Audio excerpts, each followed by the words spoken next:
Andy G. Freedom is raising his Oh, hand. he's been here before. He's been here before. Oh, yes. Yeah. So now, don't worry. Let's just go off. Let's share. All right. So welcome everybody. Thanks for coming to the Saturday meeting. I want you to just feel like from one place and the other. So from one place, you're never going to get it. Yeah. So on with one ear, that's a sort of a drag. The other ear, it's like hallelujah. Yeah. You can't experience. To one ear, that's a drag. To another ear, that's fucking relief. uh, you're not going to acquire it, but there's a benefit to that. You're not going to lose it either. Yeah.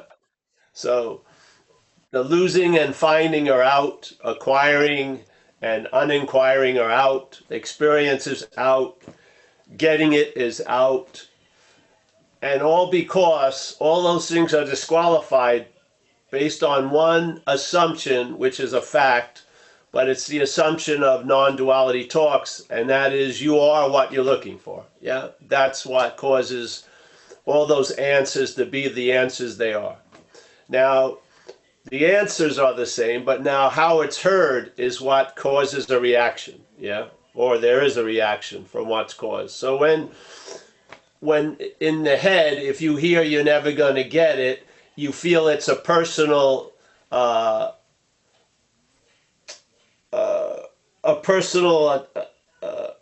take on your inability. Yeah, where other people have the ability to get it, but you're not going to get it because you're incredibly special and unique. That you're the only one who's not going to get this message. Yeah, you can't experience it. Why not? Yeah, this stubborn desire to be there, no matter what, to the point where for me to experience what I am, I'd have to be something else. So let's just stay with something else because I want to have that experience of what I am. Yeah. Hopefully it will stabilize. But at least at one moment I had it. Yeah. So basically the message is really based on, well, what it brings into contrast is who or what's hearing the message. That's the beautiful thing, because if what you are hears the message, there's nothing you need to do. It's like a fucking great relief. Yeah. The other one says, oh, I don't believe that. I believe you say there's nothing to do, but there's really a lot to do. Yeah. But there's nothing to do because the doing is implying something or reinforcing something that you're not it. Yeah. And so a lot of the activities that represent what we're not are there to reinforce the idea that you are what you're not. So you can't use those to arrive at where you already are. Yeah, you can't use what's being used to reinforce the identification as what you're not to find out what you are. Obviously, because the whole way you quote unquote find out what you are is by finding out what you're not. That's how it works. Yeah, you can't get it. We've tried. If you totaled up all the attempts that have been made by all, just let's say 5 of these squares, there'd be a huge amount of attempts and efforts. Yeah, all of them seemingly have failed because here you are. So, so you arrive here with all this sense of failure, and we're saying that's the greatest point of success. It is. It's a complete success when finally you've realized the system has failed you. Yeah. It's beautiful because that's its value. The success of the system is to just display in fucking naked honesty that it's failed. That's all. So you'll stop relying on something that's unreliable. I don't know what you're going to rely on. There's no you anyway, but I know what you're not going to rely on, and that is something that's unreliable. Yeah.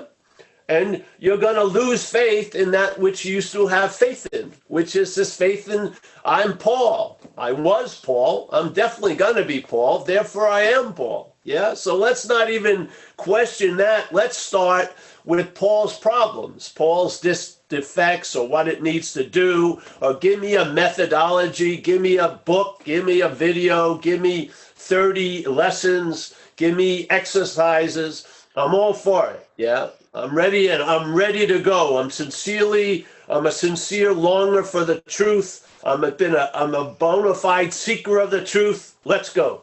Yeah? No, you're at the wrong fucking store, because this is a disarming message. Hopefully, it gives you the eyes to see that once you saw were personal defects are qualities of a failed system. That's beautiful. I mean, what better message can a failed system give you other than that it's failed?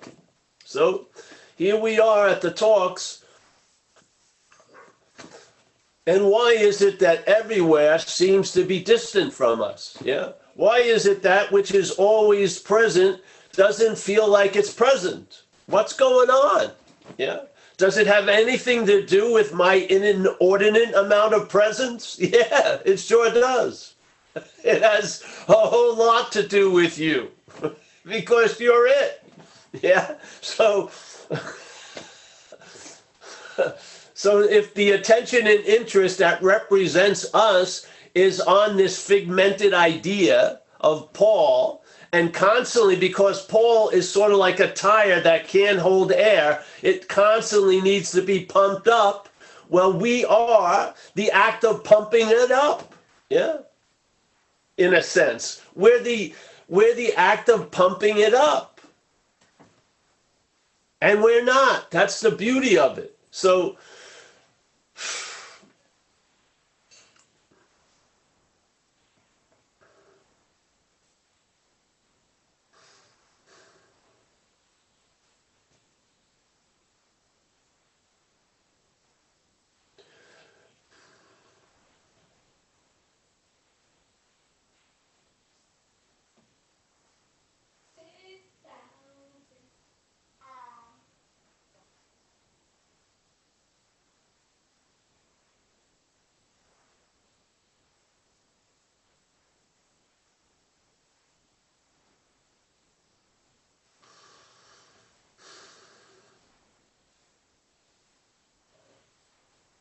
yeah, let's open it up.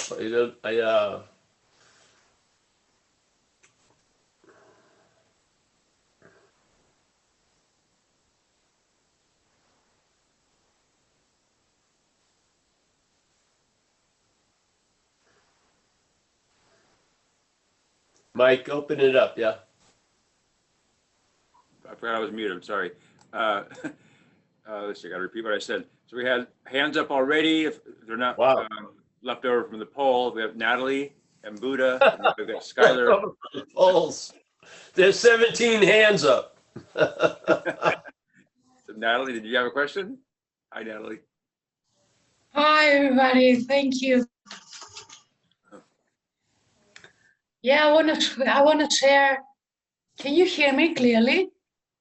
I can hear you. Okay. Yeah, Paul. The shift happens, and the message went through.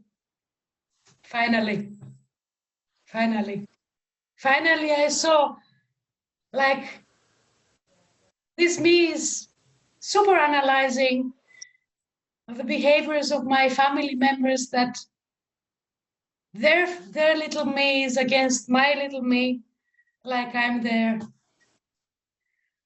the cause of their unhappiness. Actually, it's in their head, but it is projecting on me.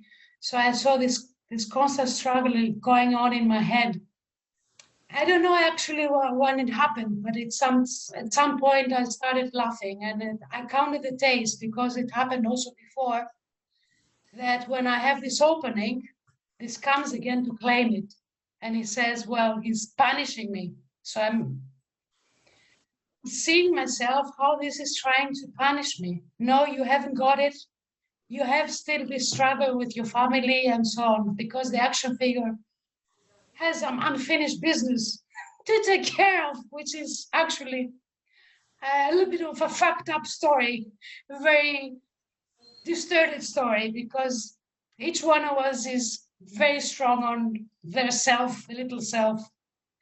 So I'm laughing the whole week. My humor came back. And just stories come up in the head. I was like, this cannot be it. This is absolutely paranoid. What's happening? So I actually also I listen to Nahu, which I really, really like. And another woman. And it just happened. I mean, I see when it's arising, when it's trying to claim, yes, but how are you gonna deal with this? And I was ready to ask you, you know, what I'm supposed to do. But I know I have all the answers. I have all the answers anyway. At the same time, though, there is downloads happening, so overwhelming. I'm so much in full of energy that I'm ready to explode. I'm feeling like, you know, the closet suddenly opened, and now the marathon runner is free to run his race, you know, like run to the moon or something.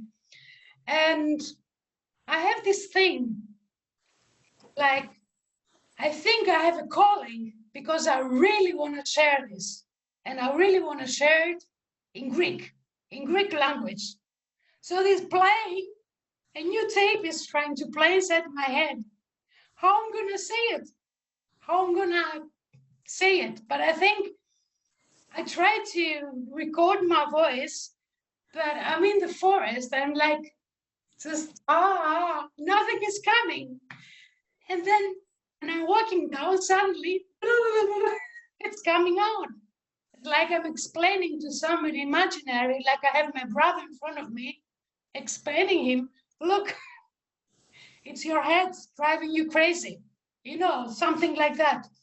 So I have this thing that I'm not sure, I don't know what is still happening in the head, which is the one, like, is it my intuition that I want to share it? Is it like something that comes natural when you have this final, let's say, I felt it like these glasses that I was wearing finally dropped. So I'm really seeing clearly now.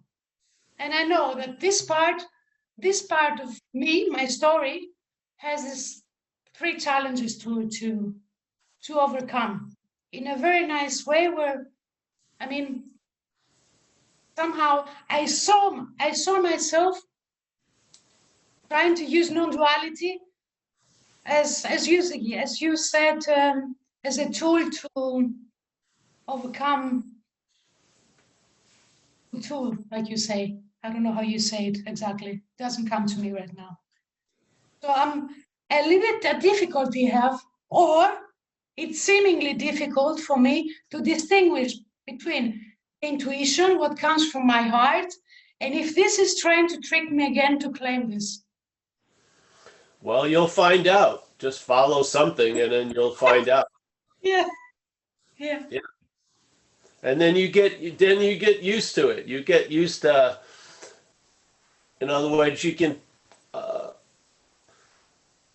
you know what radio station you've tuned into by the music, yeah? So you hear the music enough times, you'll figure out the station it's coming from. Yeah. Like they said in the Course in Miracles, there's only mistakes. All mistakes can be corrected. So, yeah. But I don't want to talk to you anymore, Natalie, if you're going to become competition. So I got to watch. I got to preserve my business plan. Yeah. The problem is that in the Greek language, listen what I found. The word I and the word ego is the same word. Yeah. I don't want to see another. I don't want to see another website, ZenBastardSlap.com.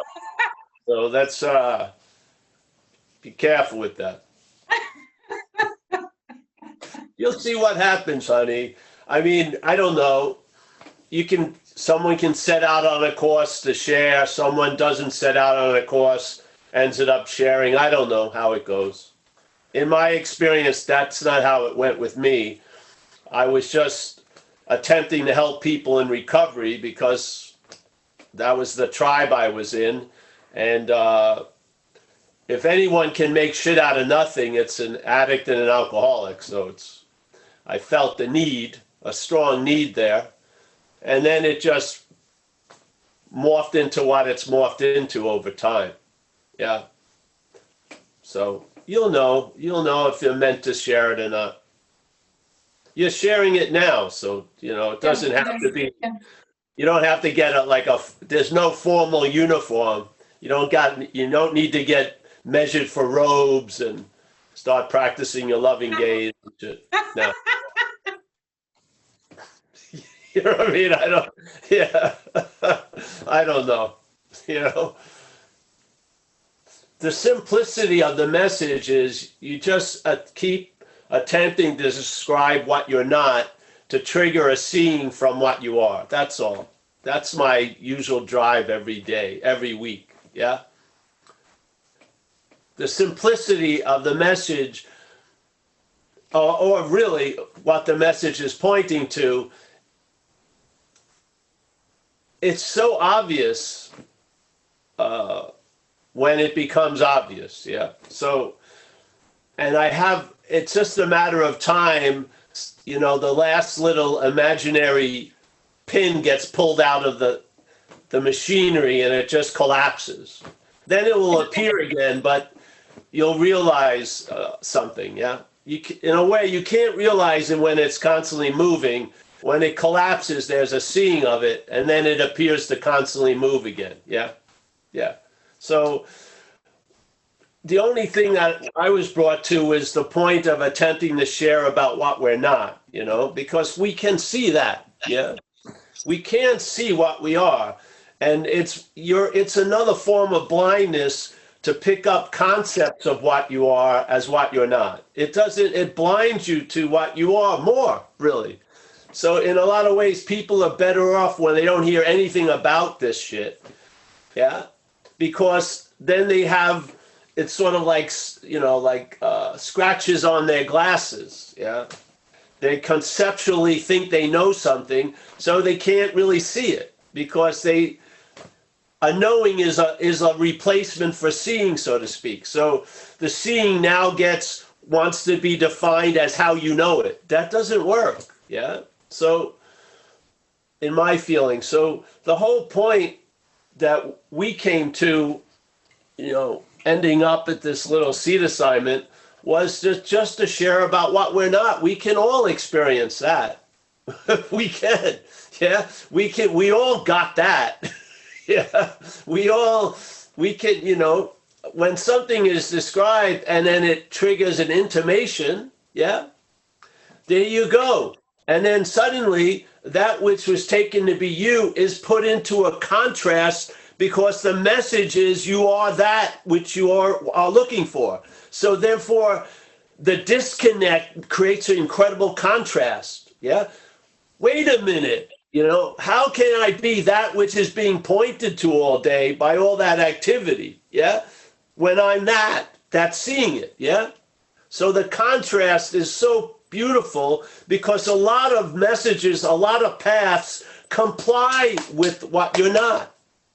What you're not is included in it, yeah? What you're not plays a huge role in it, really, yeah? This whole point is a negation of that brings that into contrast, yeah? An affirmation of that, like a subtle one, oh yeah, you're gonna, at the end when you arrive at reality, you'll be completely extinguished, but it's gonna be about you the whole step of every way until that extinguishment. And we'll just keep putting off that date of extinguishment and just keep being Paul, you know what I mean? Spiritual Paul. So that's all. Simple. Because we have it, it's all there. We don't have to, go through esoteric, cryptic statements. We hear selfing all day. just question the assumption. Yeah. I'm not questioning the selfing. I'm questioning the idea of being the one who's selfing or the one who's being done to by selfing. That's what I'm questioning. Yeah. So the selfing implies there's a one. That's what it does. Yeah. So let's describe that one. That one is derived from the claiming of seeing. It's called the seer. That one is derived from the claiming of actions. It's called the actor. That one is derived, it's manufactured, it's not created because there's nothing there. It's made up, yeah? And how it's made up is by claiming something that is happening, let's say seeing, hearing, feeling, tasting, touching, thinking, acting, yes, burping, farting, all this stuff, yeah? All these ings, yeah? By claiming those, to imply there's a one, yeah? And the implying of the one comes after the none. There's just ing, yeah? And then there's the ER that comes later. And it's truly an emergency room. It is, truly. You end up in an emergency room, and now you're just combating anxiety and shit from what's not happening. It's just insane. So we don't have to go anywhere. Just look at what's happening, yeah? And just see if there is a claiming going on. I'm not saying it's you because it isn't you claiming, but is there a claiming going on? When there's the act of seeing, is there a feeling that someone is a seer, yeah? And something else is the seeing. Is there or isn't there? Yeah, that's what it feels like. Okay, let's apply the same thing to hearing. All right, there's hearing. Now, when the hearing is noted, isn't there a memory that there's a hearer? And that hearer seems to be pictured as this action figure that's been given the name Paul? Yeah, that's what's going on. All right. Now, is there something that's going on before that going on? That's seasonal? Yes. What do we call that? We don't call that us. We call that the void or whatever. Yeah. Yeah. Or the authentic self or whatever we do. But in fact, we have no idea it's us because we have tons of ideas about us. Yeah. So all we got to do is question that facade of us. Yeah. That facade of you. Yeah. And then when it's questioned, you'll realize you're seeing you from somewhere other than you. Yeah. Yeah. Which is which? Which came first? Yes? You know what I mean? Being all important, seemingly, being felt like the center of the universe, I'm all that I'm thought about all fucking day, seems to be lent a huge importance, but without the seeing, none of this would even be going on. So how important is it in relation to seeing? Not much. Yeah? In other words, its whole story stems from the claiming of what's happening. Yeah? We're what's happening. Yeah? And because we're what's happening, we can make shit that's not happening seem to be happening by thinking about it. Yeah? Yeah. Or believing in thoughts about it. Yeah? So we're magicians all day. We're making shit out of nothing. Yeah. Like Jesus got a lot of credit for raising Lazarus from the dead, but Lazarus had been alive before. It was, seemingly. Yeah, we're making shit out of nothing all day. Yeah. And why does false evidence seem to appear real to us? Because we're looking at it from a false evident point. We can't see the difference between true or false because we're not even close to true. Yeah. All we see is more truth in some false and less truth in some false, really. But it's all false. Yes? It doesn't mean it's good or bad. It's just the way it goes. Yeah. It's like a film on one of those spinners and time pulls it out. Yeah. It's not an infinite amount of film called Paul. It's got maybe 70 years. It gets pulled out in time. All the while, it's just what we are. We're that immovable space and presence that, allows anything to appear in it, yet it's not affected by any of the appearances. Yeah. How do appearances have a real effect is when reality is taking itself to be an appearance. That's how. That's the engine of the dreaming, is reality takes itself to be the dreamt. And now it lends reality to fucking appearances, and those appearances produce effects on the dreamt. And we believe it's real. Yeah? And then we want to talk to everyone else to make sure they believe it's real. Yeah? We just pass it on and on and on. You can hear it at these shares. Someone comes in, oh, I woke up, I felt incredibly free, but that's where the world starts, after but. But let's pledge allegiance. I'm still fucked up. Yes, it goes on and on and on. How can you serve two masters at the same time? I think Christ brought that up, yes? Yeah. What do you mean? I only have one master. No, you're listening to another fucking one up here all day. You can have your real master show up and say, hey, bro, you need to do nothing. And then you have faith in the other master and you're meditating a half hour later. Yeah? You're serving two masters. It doesn't go anywhere. Yeah? It will fail you, hopefully. Yeah? Yeah. So just wait for, non-duality employment agency, see if there's any openings. Yeah.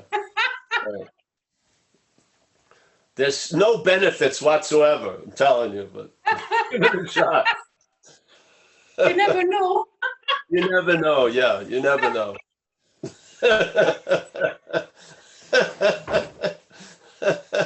The whole point is, Natalie, if you give 100 talks by Natalie, Natalie never shows up. That's why the talks go on. Yes? Yes. Thank you. Yeah, thank you, honey. You're amazing. I love you so much. Nice to see you. Yeah. I thought this was the non-duality unemployment room. Thank you, Natalie. We have Buddha from LA up. Buddha from LA. Hello. I'm not from LA. I'm out here now. Well, of course, Buddha's not from LA. Paul, man, this is my first time at this meeting, and you're blowing my mind. Like, everything's just kind of coming out of you, and it's resonating very. I mean, man, it's nuts. I understand what you're talking about the trying to like being you, but what you think is you, and then messing that up, and then finding out, through that mess up where you are, who you are. One thing I read the other day or whatever was every bad decision you've ever made has led you to where you are now. Yeah. I've been using drugs for 13 years now. I've had 8 months clean in 13 years. I'm about to have my first birthday tomorrow, clean in 13 years. Oh, and like, I didn't want to get the job that I got that led me to meet the people I met, that gave me the kind of inspiration. No one told me to come to treatment. I'm in treatment, and I made those choices. And like every bad thing I did, every place I moved, I hated that I lived in Tennessee, but it led me here to this right now, to listening to you, blowing my mind, giving me a whole, man, you know what I'm saying? Yeah. It's almost like I just want to be silent for a second just to absorb it. I'm trying to write it down, but like that's just wild. And then growing up, I had that false sense of not knowing who I was. I wanted to do these things and become and look or be who I thought I, idolized, versus, just being myself. And like, that's what I'm trying to get more comfortable with, this self and willingness, because I'm fresh. I got 10 days, and like, I'm just trying to be willing to let the thing happen. And I'm just mind blown. I got an invite to this, and I'm so glad I took this. Like, this is insane. I've always wanted to know my my like reasons of being here, the reasons why I haven't died when I should have died. My mother had 5 miscarriages before me. She was not a drug addict or an alcoholic at that time, but I became the child, and so far I've not made any great accomplishments. I used to do good at sports, you know, I'm smart, I had good grades, blah, blah, blah, blah, blah. I messed it all up and went down, hit the bottom, you know what I mean? And I feel like that's kind of what you're saying is all those bullshit things I did that I thought I liked and whatnot have led me to try to become who I want to be in this moment. Like the lady said a minute ago, like it feels like the door has opened to like so much more. I saw the world differently when I went on a hike over the weekend, and like the colors, just like the smell of the air, I don't know how to describe it, man. Like it was just absolutely authentic, I guess. It's the way it felt. Sober. yeah, man. It's crazy. Like, that happens a lot when people get sober. Their senses come back. Yeah, Smell and yeah. I've done a treatment before, but like you know what I mean. But I've not felt the way I feel today. Then I had 90 days clean. Went through a whole program. I'm 10 days clean. I'm not trying to ride that pink cloud, but like I'm trying super hard to, you know, take notes. I got a sponsor the other day, stay in contact with people. I made it a goal last night to try and wake up this morning and do a meeting at 6 a.m. And I did that. And then I was on restrictions because I got in trouble. So I worked out until I got my, like, you know, I just kept what I could do and kept doing it. You know, I don't really work out and do all that kind of stuff, but like that's what was in front of me. And I was like, all right, let's do it. Listening to vibe music, you know, and just kind of was okay with myself at that point versus thinking about everything I could not do, which is really cool because I get in my head a lot. And yeah, man, well, you know, Buddha, I'll call you Buddha. Buddha, you know, there's a meeting after this meeting. You may want to plug into some of the people there. Yeah, for sure. And, if I could humbly give you a suggestion, really look into the aspect of service and making commitments to be of service. It's especially when you're starting out to be sober, you need sort of guardrails, G-O-D rails, to keep you. You need your externals down, and service to me is the perfect remedy for the active problem, which is this absorption in self. Yes. Yes.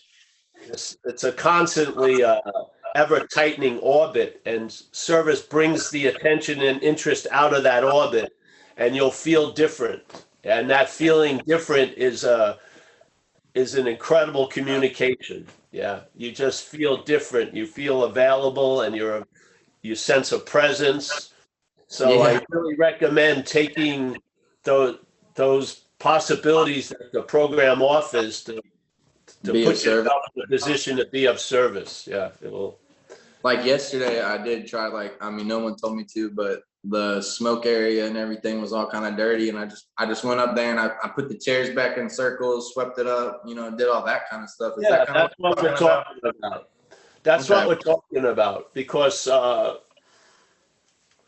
greatest way your head can understand something if it has the feeling of it and then gives it an image. Yeah. So the doing service pulls you out of that orbit, and you'll have a sense of it, and then you'll have an understanding of it. Yeah, which is powerful. So we got to move on, but Buddha. Oh, nice I appreciate it, man. Thank you. Yeah, no problem. Thanks, Buddha. And that's Skylar was the one that invited him. Skylar. All right. I think I want to give a name to everyone here. So Joseph C. will be Arjuna, France. And there will be, Jacob in Seattle will be Little Huang Po. Little Huang Po.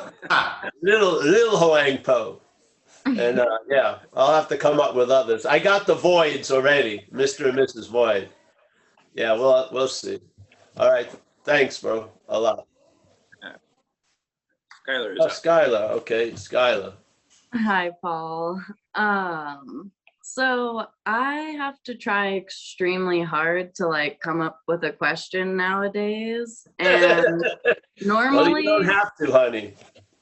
okay, that's a good thing to know because then I write the question down and then I write the answer. Like because of listening to you so much, I can find the answer to almost every question. So thank you. Yeah, yeah, I'm out of the loop now. Just keep asking yourself questions. This is to keep you in the loop. So like, I guess I'll just say, like, I'm getting this feeling that like we get the same results doing nothing as if we were doing something. Mm-hmm. It can be, yes. But nothing's a law. Nothing's LAW. Yeah. Mm. But there are lots of possibilities in the straight and narrow. Let's put it that way. Like you mean everything is nothingness? That's why it's a law? No, I'm talking about the relative thing of results by doing something or not doing something. Uh-huh. Yeah.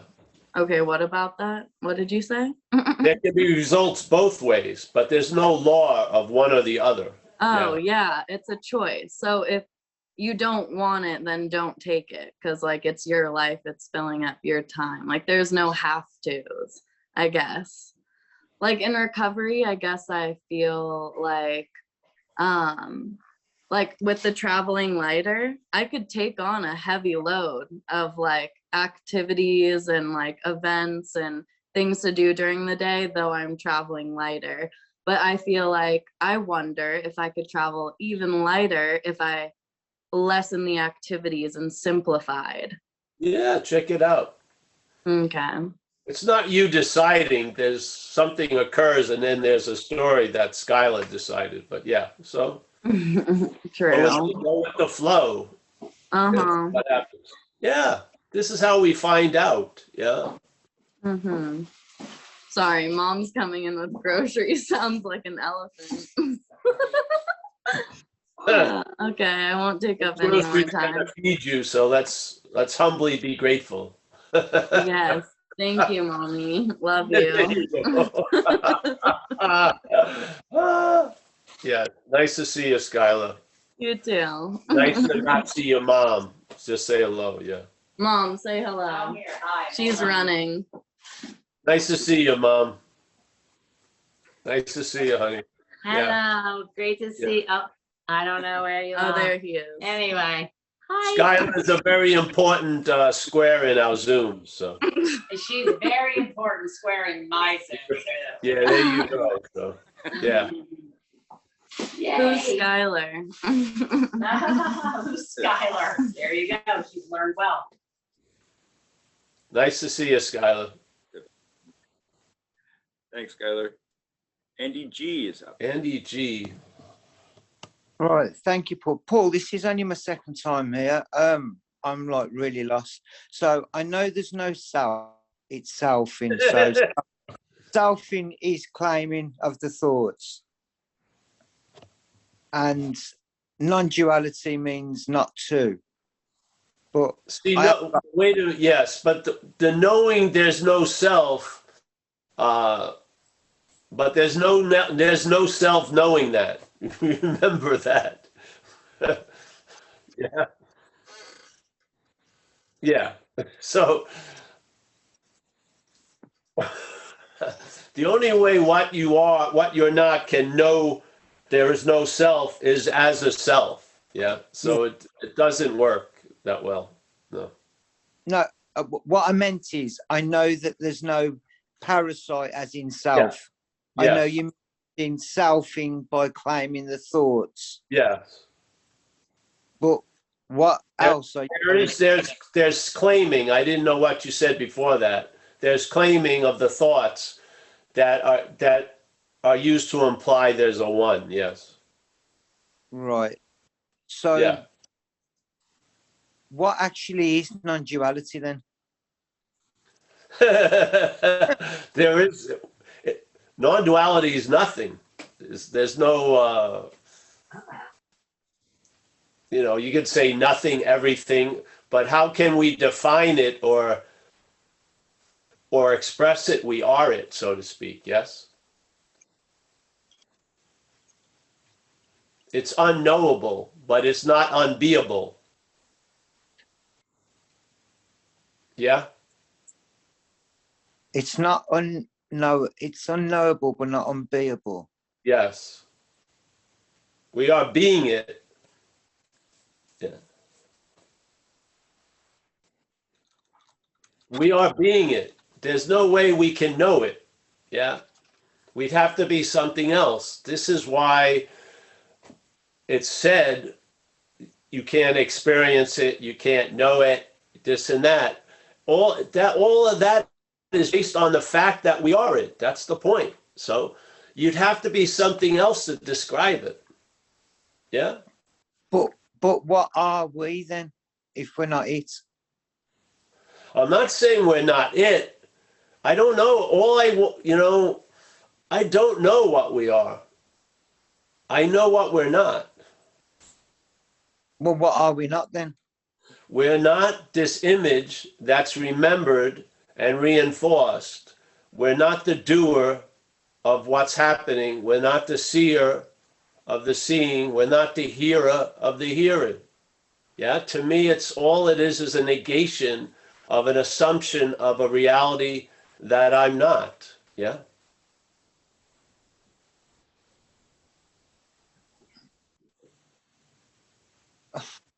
So are we actually here then? Well, again, it's talking about aspects of the dreaming to the dreamt. That doesn't go anywhere. So the dreamt believes it's here. And then the dreamt starts entertaining ideas that maybe it's not here. It doesn't matter. The dreamt is what I'm implying we're not. Yeah. So we could actually not be living. We could actually just be dreaming we're alive. Yeah, sure. Wow. Oh, wow.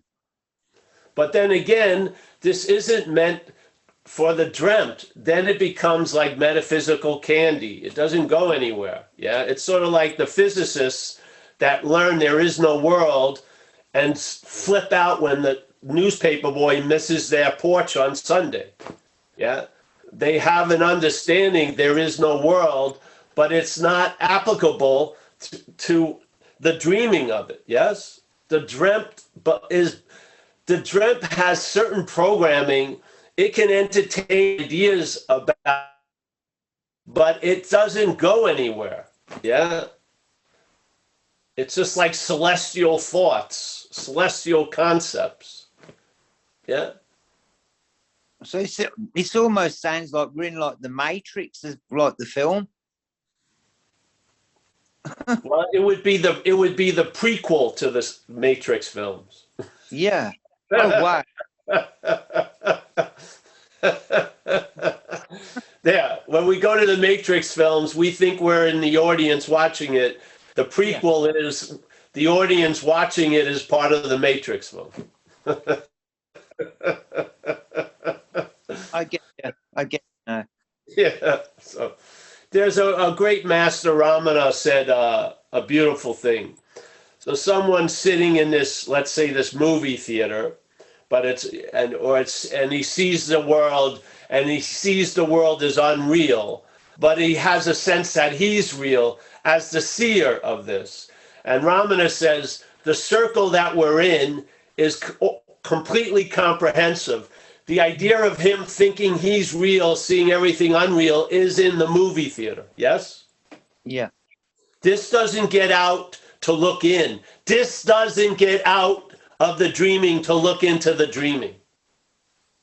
That which has never been in the dreaming can see the dreaming. That which is the dreamt has a very limited possibility of what it can see and not see here. Yeah? Yeah. Yeah, you've got to be outside. The whole programming is the dreamt is triggering the reality of the dreaming. Yes? So you've got to be outside of the circle almost to see the dreaming, because if you're in the dreaming, you wouldn't see the dreaming. Well, what we're saying is we're not the dreamt, and we are always outside the circle of the dreaming. That's the whole point. Yeah.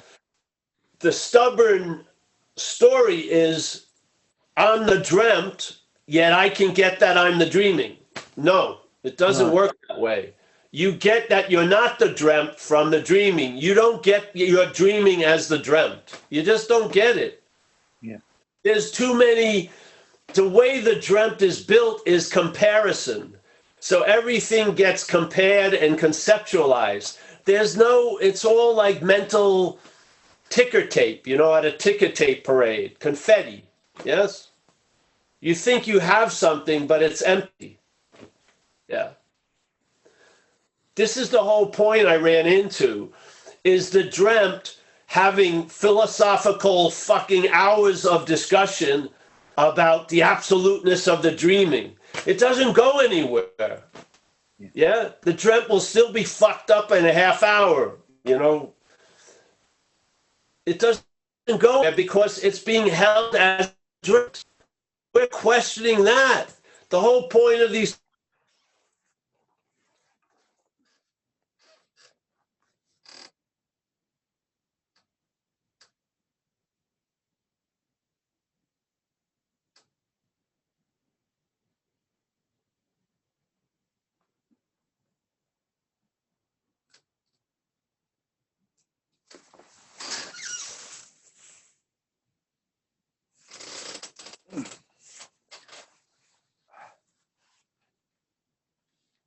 That's all it is. It's negating the dreamt. We don't go on large diatribes about the essence of the dreaming because it's pointless. You'll find out, yeah? But we can definitely share and describe what we're not. We can describe it. We can learn about it. We can have an understanding of it. We've experienced it a lot, yeah? So it's not like an exotic fish. We've been swimming as it on and on and on. Well, let's just check it out. And check it out because that aspect of everywhere is where we seem to be. And so the message can get through to the everywhere about the somewhere and the something. Instead of trying to convince the somewhere and the something about everywhere, let's just question the somewhere and the something. Yeah, from everywhere. Yeah, why not? I don't see the other methodology works. I don't. Yeah, if it worked, I'd hopefully I'd be open to changing. But I feel if you don't see the activity that implies you're going to be looking from it. Yeah. It's just going to go on unnoticed and yet have an incredible influence. And you'll be slipped an interpretation and you'll wax poetically about living and you'll be slipped an interpretation. You will.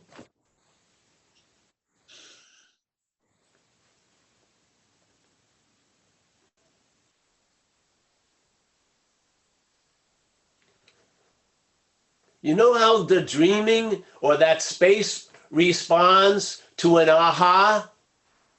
It responds as an infinite space for that echo that it never ends. That's how it responds. It doesn't have fucking questions about shit. Yeah?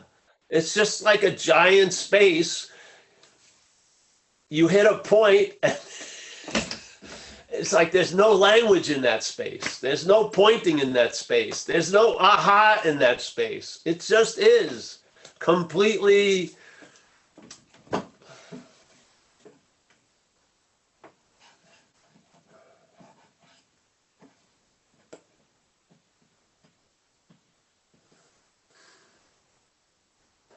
I have more interest in the wingspan of a hummingbird than I do to any esoteric, fucking cryptic, metaphysical thing. I do. I'd much rather just look at the translucence of the hummingbird in different degrees of sunlight hitting it, more than any fucking sitting down and poring over some esoteric metaphysical book. Seriously. Yeah. Yeah. I'm completely here. That's it. So, smell the roses, shit like that. I mean, the question of the ages has been muted. Yeah. The great wisdom of no escape. I can't escape from an imaginary place, even though all my programming that got developed since I've been 6 years old, that its main drive is to do just that, is to escape from this fucking place. It wants to get out of self unknowingly as a self, and it doesn't work. Yeah, I've come to those conclusions, and they've become bedrock. There's no debates or they don't come under review. They've been a solid platform I've rested on for years and years and years here. Yeah. And I'll tell you, they don't provoke more questions. They don't. It's sort of, questions are fine, but you would think infinity would provoke an infinite amount of questions, but it doesn't at all. It's finiteness that provokes a lot of questions.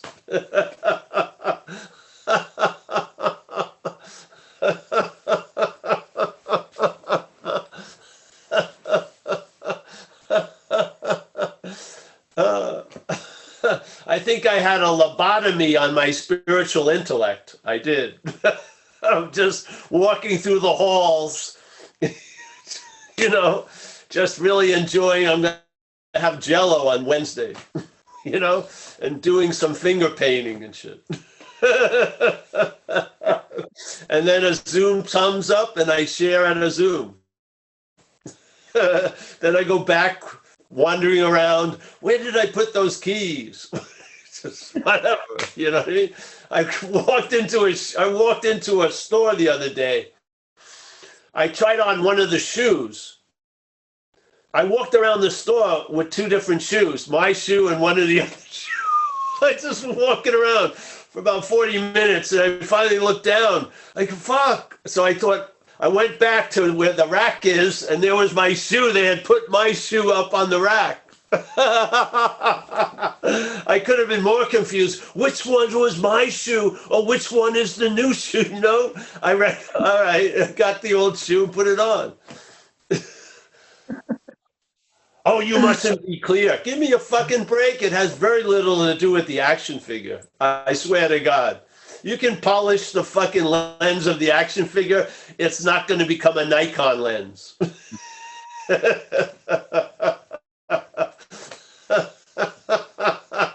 Polish away. It has its limitations. Yeah. Oh, thank you. Yeah. Bro. Yeah. The relief is immeasurable sometimes. You don't know. You're like the guy, there was this great, it's an old story they use in India, but there's a guy who has a big package on his head, and he gets to the train station, and he gets on the station, right? So he got the message, so to speak. The train was leaving at 2 o'clock, and he's standing there with the thing in the train with the big package on his head, still being weighed down. Well, now he's got the vehicle. So someone walked by and says, you can take the package off. Yeah? Yeah. The weight is unnecessary. It's unnecessary. Yeah? The train is going to take you where you need to go. You can fucking put the fucking thing down. Now, this is even going too far. What I see is, you're not the one that's holding it or the one that puts it down. So that even takes that last letting go, based on the idea that there's someone holding on. It even takes that away.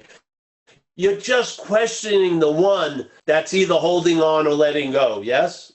You just see you're not that. So then holding on appears, letting go appears, holding on, on and on and on and on and on and on. And not one of them becomes like a mental appendage of you. Yes? I'm a let goer of a whole.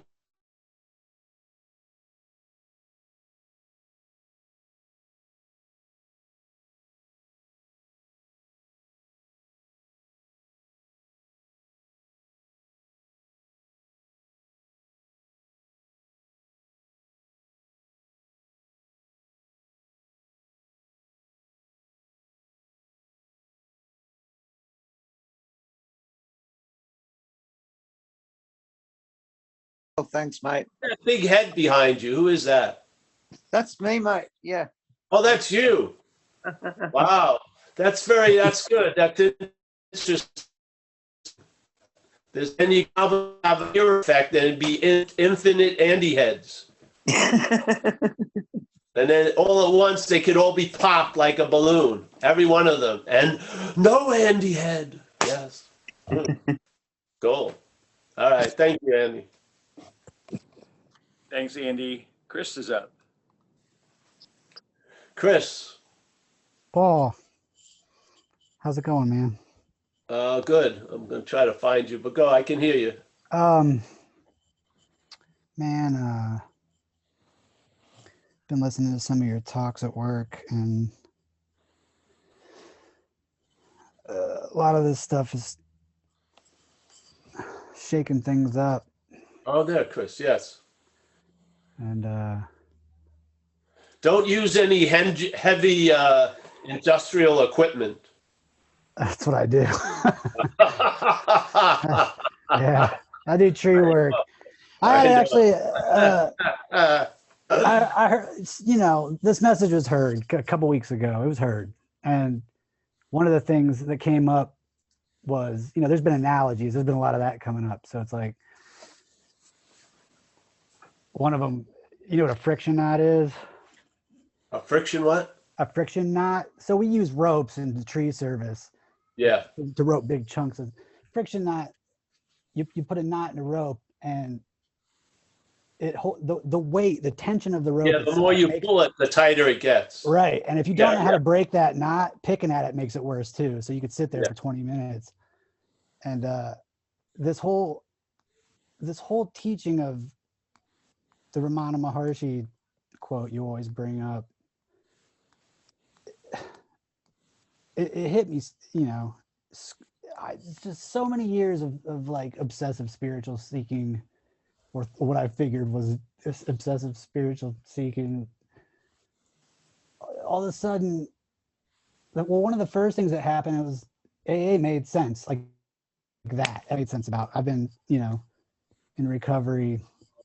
I've been in and out I started when I was 15, and it's been 7 years now that I've been sober, but I was getting super frustrated because I couldn't put my finger on why this stuff wasn't adding up. Some of the beliefs, and I don't want to get too much into it, but the first thing is it's this download where I was like, the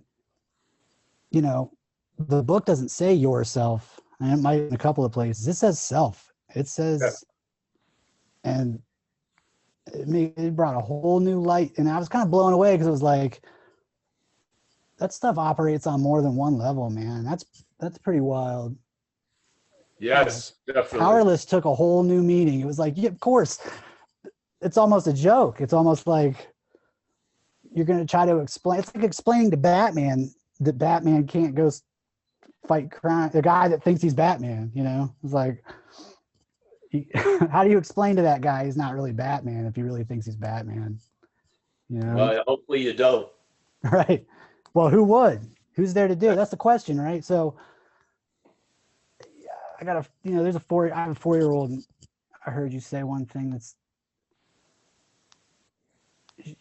she runs into the room all the time. And I heard you say, like, I used to run into rooms all the time. And then one day I was thought about, and it just hasn't stopped. And it's, so it's like, there's this strange place.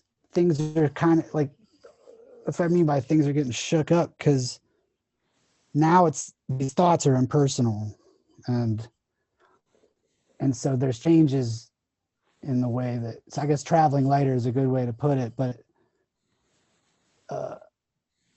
there's still this like this strange purgatory of watching old systems kind of fall apart slowly, and you know, there's not some kind of unity consciousness or anything going on, but who knows what's going to happen. It's just getting to this place where it's like, it makes sense. And if the only place that they, you know, the only place that says that there's an I is the thoughts that are impersonal, that are just happening. So how could you think your way out of thinking? Yeah. How could anyone try to do what's trying, for that matter? You know, it's like there's just this story going on and all these reactions about trying to do something, but you know, it's like there's just been a big step back, and powerless is the word of the day. It's like, you know, so it's like the tracks run out, you know, and there's nothing to hold on to, and so, you know, I'll be driving and it's just driving, and there's just stuff coming up, and I'll catch myself laughing or whatever, and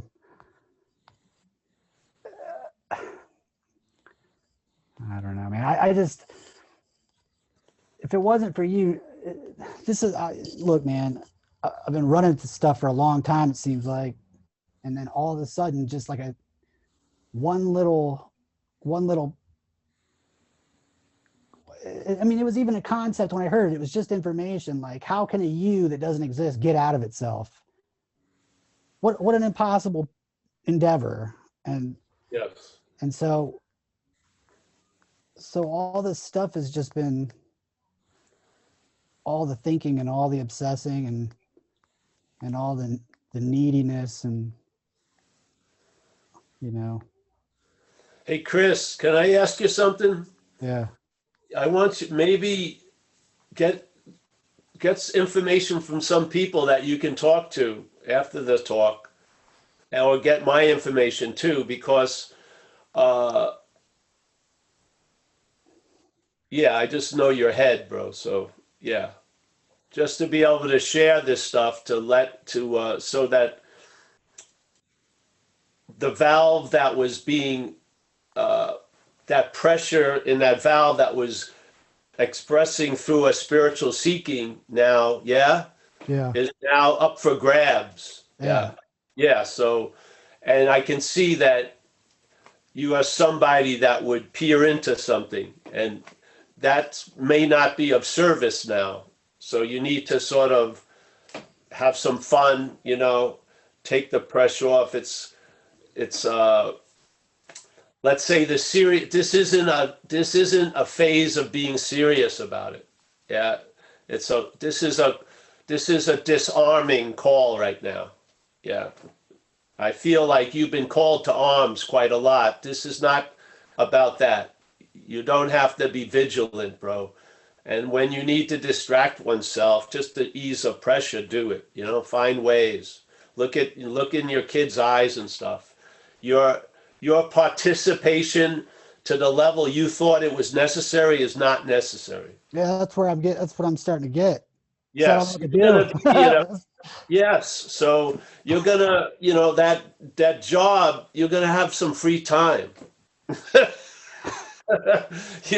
You've been ceremoniously fired from that job. It's actually a great day. But yeah, so just be good to yourself at all possible. Yes.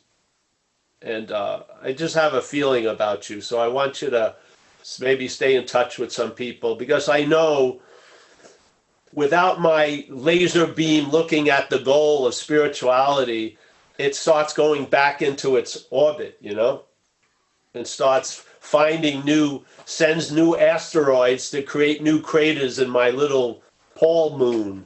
Yeah. Yeah. Yeah, I And was so, attending some other in a meetings way, too and stuff. And I spiritual seeking served us in a way because it gave that head something to fucking do. yeah. Yeah. Now it may want to turn on you because it likes to bite the hand that feeds it. So yeah. Yeah, just sharing. So you're in the head, your head is in the tiger's mouth, bro. Now it's the digestion system is process is already in process. Yeah. Just stay close to us if you like, and yeah, stay in touch and stuff. And yeah, these things are all going to fall apart and they'll be put back in a different mosaic. Yeah. Much yeah. Yeah. Yeah. There's a great relief losing the interest in seeking for relief. There's a great relief there, I swear. It's so, and your kid's going to benefit from it and everyone will benefit from it. Yeah. Yeah. Yeah, bro. So stick with us if you like, Chris. And remember, you're a lifetime member of Zen Bitch Slap. And we look after our own, so to speak. So, yeah. All right, man. Yeah. All right, bro. Thank you, man. I'm so happy that, yeah, I'm just happy for you, really. Yeah, yeah. All right. Anyone else? Thanks, Chris. Thanks. Tim. Hi, Tim. Kim? Go ahead. I'll put him on. Yo, Paul. Spotlight. Hey, how you doing? Can you hear? Oh, Tim. Yes, Tim. How are you? Yeah, I am. I was last time I saw you guys. I didn't have a question or anything, so I thought today I'd have one. That was just the decision. It's a little anecdote, just something that might be of interest. A few months ago, we were talking about the non-duality stuff about obviously not being our thoughts and our body and stuff like that. And so I had this peculiar idea, which was to explore a certain kind. So basically, I was walking home with heavy shopping, right? And I could feel the bag was extremely heavy wrapped around my fingers. But I thought that's good because I'm not a body, right? So I'm gonna bypass this pain because this pain's irrelevant because I'm just gonna deal with it. So I was feeling really pleased with myself, Paul. And I was like walking along, and I'm like, I've never ever withstood this level of pain before, right? So so eventually I get to my house and I take the bag off. My hand is in a pretty bad way, yeah. And ever since that day, right, and this is about 3 months ago, I haven't I've got hardly any feeling in my fingertip, right? And it was at that moment I suddenly discovered numbness is happening, right? And I'm not a managerial quality, right? Like, I just kind of saw that really clearly with this kind of action figure with this ridiculous concept. And it reminded me of that one that you said, Paul, I think, when you talked about going into the sweat house where originally you were battling with it, going through the purgatory, and then the next time you went through it and you thought, I'm just getting out of here. And I just thought I'd share that because it was just just madness, man. Like, that's progress. Hey, if progress costs you a numb feeling in one of your fingers, it's worth it. Yeah. And just one other thing, like just as a kind of an ongoing struggle that I am struggling with quite a lot of late, which is, and you reference it a lot, it's that ability for the seemingly the mind to create something out of nothing potentially, but in terms of anxiety for future events that may or may not occur, right? So the classic, that is anxiety, isn't it? Pretty much that you're wondering about how you might cope in situations that haven't even begun, and you're definitely not in the moment at that point, for sure. Like you're clear, and I can go into some pretty low, like really low states, and it's been causing me a lot of trouble of late, and it's on the basis of things I think there's an element of probability of these things happening, and what I've always traditionally tried to do is work out the worst case scenario. Hey, Tim, can I just jump in here a second? Yeah. You're in recovery, right? I'm not like in recovery. It's a difficult one to. I have. All right. Well, let's say you have a new employer at least. Yeah. Being Yeah. all powerful, it's going to take care of you. Yeah, cool. That's really nice to know. Yeah, Yeah. there you go for the action figure. Yeah, First of all, sure. it's not you thinking those thoughts about what's not happening. There's thoughts about what's not happening that are claimed that there's a you thinking them. Yeah, just to be clear. It's good to see, because if you keep looking and you see the cart before the horse, you're going to get a whole lot of shit, so to speak. So yeah, so just sort of see it. Yeah. Yeah. Yeah. Yeah. So it's not you. That's the great news. This is the great news. It's not a mental denial. Yeah. It's a very aware negation. It's not you. Yeah. The thoughts about what's not happening appeared way before the you appeared. Yeah. They occurred, and then there was a noticing of them, and then the mental state claimed them and made up a you, and then presupposed it before the thoughts. So now you believe that you had those thoughts. And the way you are pictured is as a body called Tim. Yeah, correct, yeah. This has been the reference point thousands and thousands of times a week. Constantly claiming, and then picturing what that claiming looks like as the claimant, yeah? Yeah. And it's this idea of Tim, and this is the reinforcing of this bondage, which is an activity that's taking a lot of attention and interest more than any other activity. So a bondage of self, yeah?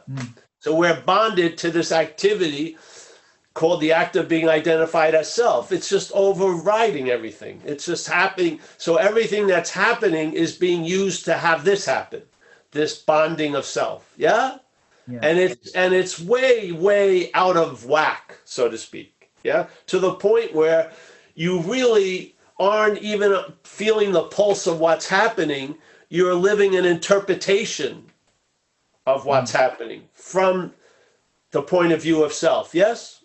Yeah. Yeah, but the thing is, right? So let's start giving credit and giving blame to what needs to be blamed and what needs to have credit. A lot of this shit you're not doing. You're not. The mental system is doing it. Yeah? When are you going to get left off that hook? Because you're not going to be a perfect self. You're not.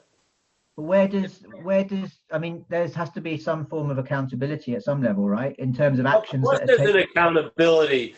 You're in Rome, there's courts in Rome, and you render unto Caesar's what's Caesar's. Yeah? But accountability, I use the example all the time. My dog takes a shit on the neighbor's lawn.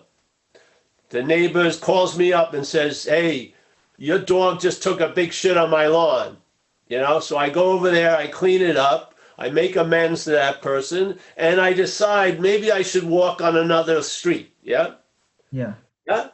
I'm accountable. But I'm not responsible. I don't go over it for fucking 30 years. Why did I take a shit on that guy's lawn? I didn't. The dog took a shit on the lawn. The dog is seen as mine, so I'm accountable. Well, these activities that have moved through us, driven by this idea of self, are seen as ours from everyone else, so we're fucking accountable for it. Yeah? But are we responsible? I do not believe that is so. Yeah? It's that crime and punishment idea, though, isn't it? Like there are certain things that can lead to long, like in terms of criminality, for example, like long prison sentences. Yeah. So how would somebody, for example, that knew that they were going to be sentenced to, say, 30 years imprisonment, how can they come to terms with that future event when that's basically going to be happening? I know that's not living in the moment. How are they going to come to terms with it? They're not going to come to terms with it before they get to prison. They're going to come to terms to it when they're in prison. Yeah, right. That will be what's happening. So hopefully they'll be led by something other than the head that caused this destination to become apparent. Yeah. So, yeah. But, you know, again, they always use the terminology. A lot of people are in there, you know, there's not people, but there's a prison of self with self trying to get out of self. which is another like addition of that prison. Yes. Yeah, and so you've got the two prisons working at the same time. Yeah, I it guess. doesn't need a prison it doesn't need an external circumstance. It can be any circumstance.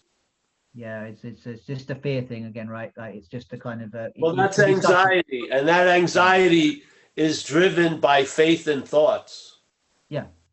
Yeah. And so where is the faith and thoughts? That faith and thoughts has been given a name. Yeah, called Tim. And then that gives the name to every fucking thought as my thought. Now the faith goes right to the thought manifests shit. And now you're in fucking anxiety because you're not anchored to what's happening. Yeah. So you're untethered. So what's not happening can override what's happening quite easily. It's just that there's such a bias, right, towards like the ego or the self doesn't mind the happy experiences. It's like you can say suffering is happening or happiness is happening and you don't mind the happiness part, right? But like the thought of something difficult in the future as a kind of a potential suffering is like too much to comprehend, and that's kind of causes a kind of a shutdown, right? Well, the thing is, a lot of people can't handle happiness at all. Right, yeah, that's another They get suspicious when are people going to figure out I don't deserve it. So no. But the head does have a certain tendency. So if you have a weird feeling, it'll tell you this is the beginning of a lifelong depression. And when you're feeling really cool, it tells you it's going to end soon. You're damn both so sides, you know, I mean, you've been measured by that stick. How many do you think the stick's going to change? Fucking stop being defined by the measuring of that stick, because the stick ain't changing. You're not going to convince this programming to develop a super different programming. It's quite limited. Yeah, self can't get out of self, and that's just a fact. And you can say that, but yeah. So where's there a solution in that? Well, you're not in self. Hallelujah. That's that's the solution. Yeah, hallelujah to that. There's an incredible need to get out of self, and how to get out of self appears is by realizing you're not in it. That's how it appears. Tell you the truth. It doesn't appear by you trying to get out of self, does it? No, it's like what you were saying. A lot of cocaine, and I thought I was successfully getting out of self until the police knocked on the door, and there I was once again. So, no, there is no self doesn't get out of self. Why? Because there isn't one. Tell you the truth, yeah. Yeah. That's clear. Thanks, Paul. Thanks for that. Bro. Yeah. Have a good evening, or whatever time it is where you are. Yes, it's a beautiful day in Northern California. Yeah, the clocks go forward here, so it's probably getting a bit late. All right, Tim. Nice to see you, and stick with us, Tim. I will. We appreciate your presence here. Thank you very much, and I appreciate everyone else's as well. So, thank you. Thanks, Tim. And Longo, and then Lorraine, and then Ruby. Wait. Lorraine had it. How did 3 questions get in there? All right, go ahead. No, and then it's and then Rom. So we got 4. Rob. All right. Not Rob. Rom. Do I get overtime? Do I get paid overtime? You are allowed a tea break. Go ahead, bro. Longo. Oh, thank you, Mike and Paul. This is Ilango from India. Oh, Longo, we got to keep it short, though. Yeah. I'm not going to enjoy metaphysical candy with you today. No. Okay. I'm just going to clarify 2 things, which is the verb and which is the noun. I have read both of your books. The second book I am halfway through. So I'm just trying to clarify the terms that you're using. So you talk about the sensing, which is the verb, and the conscious contact is the verb, and that is through which you're talking to me. Whereas the false self is the claiming or the action figure of this sensing. Am I right? Yes. So the question is very simple today. Which part of Paul is speaking to me? Is it the conscious contact or the action figure? I don't know. I think there's something that's being spoken through, but is not the speaker of. Yeah. And it is speaking to me and asking me to change something inside me. Is it so? Well, it would love to speak to you and tell you not to ask any more questions. Yes.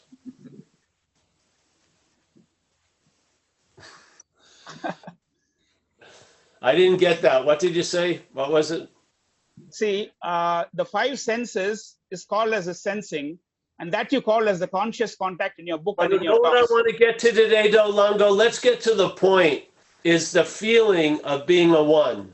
That sense, not the sense of conscious contact, but the sense that is derived by the claiming of conscious contact. That sense of being the one who's in conscious contact. That's where I'd rather stay with, that part. That is the action figure. No, it's not an action figure. It is the sensing you're talking about.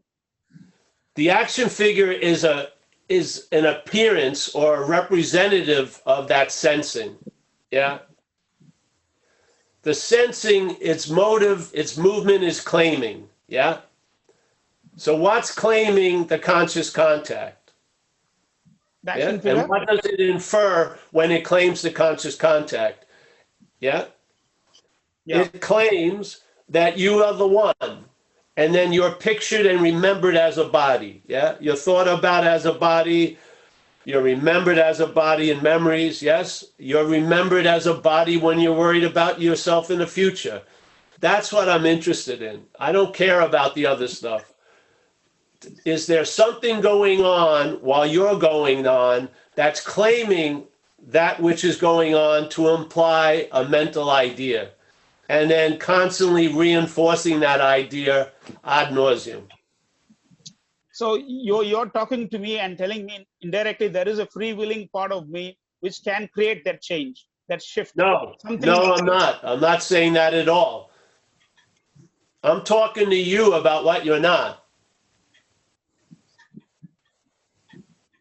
That's So what I'm doing. can the you in me create that shift in me to be away from the you or not? The I in me, I'm sorry. Well, if you believe you can, give it a good shot and see what happens. Then how does this change happen? Your teachings. I don't know.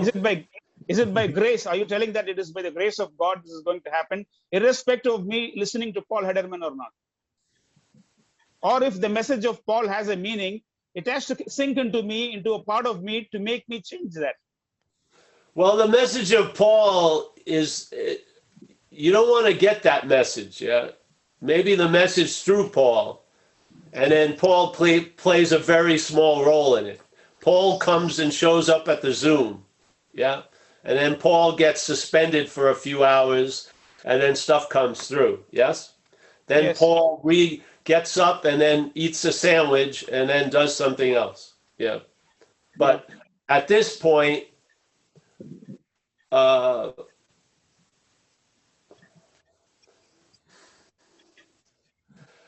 has come to recognize, I would call it nothing, but let's say something has used Paul thousands and thousands and thousands of times, to the point that Paul is very clear, I have no interest in knowing it or anything like that. I just enjoy being it, yeah? As the hose would enjoy having the water move through. Yeah? Yes, yes. All it tells me to do, in a way, is to pass on a message about how, when you go to hear a beautiful message, that message is claimed by a mental activity to imply the hearer of that message. And that hearer of that message, though that message was so beautiful, may not be you. I'm pretty damn sure it ain't. So basically, something is going on while we're going on, and unbeknownst to us, seemingly, it's taking the main role of the story. Yeah? And so now you're obsessed with this idea of Longo understanding Paul Hedderman's message. Yeah? Apparently, yes. Apparently, but you're not that. So having all this going on, just like Ramana said in this one beautiful way, he says, all these questions about predestination and free will, the only value they have is to use them to ask who's the questioner. That's the whole point. That's the whole premise of these talks. Yeah? We're saying there's a mental activity that has replaced us with a story and puts us and sings a lullaby all day to keep us asleep to that story. Yeah, and we toss and turn and feel irritable, restless, and discontent, and then we're moved to escape that story as the story. Therefore, it fails and keeps failing because we don't recognize what we're not from what we are. We're trying to pursue what we are from what we're not. And I'm attempting to clarify that and repeat it over and over again. Yes? Yes. Oh, you're the man, dude. And that's the point. Now, I like you, and you've listened to me for years, so we had this long thing last week. But that, to me, what wants to be satisfied by that question can never be satisfied by a million questions answered. Yeah? It's a movement that's being used to imply longo. And I don't want to feed that. I want to see what is that. Not what is all this to that. I want to say, what is that? Yeah? Yes. Because I believe many of us, this feeling of being you is manufactured. It's not coming from I am. It sits on top of I am. It uses I am as a battery, and it uses I am as a verification that it's Paul. That's what it does. And I think it's pretty damn influential to the point where if you don't see it, you're going to be looking from it. And when you're looking for all these answers, you're looking from it. You're not seeing it. Yeah? So this job of this seed assignment is to point this out. Every once in a while, I go to the spiritual mind candy store and I fucking partake of some candy. Yeah? But that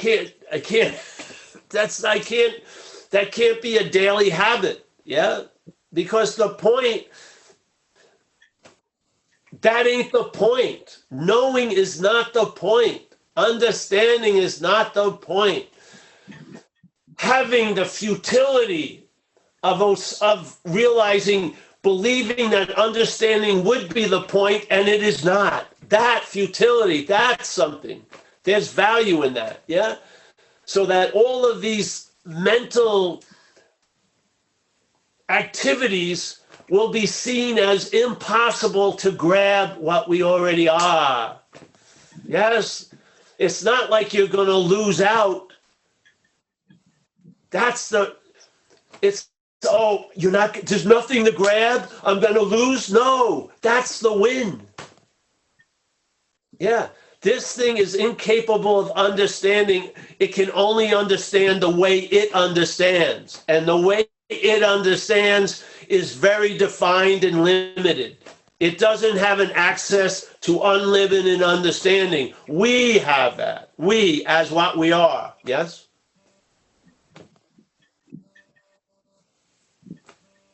So yeah, I want to stay on point today. Because no matter how far off we go, we've got to come back to this. This is the elephant in the room. There's a mental activity, and you could call it a shadow, and the shadow is what we're relying on. The shadow is where all the interest and attention is, and so what we are completely obvious is going unnoticed. And then what we are becomes a topic to this shadow of what we're not.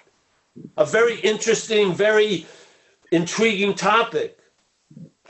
But it doesn't serve us, because what's casting the shadow? Yeah.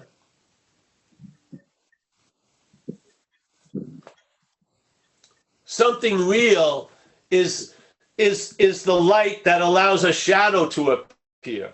Yeah? This is the idea of the shadow trying to arrive at the light. It can't. Yes? It's absence.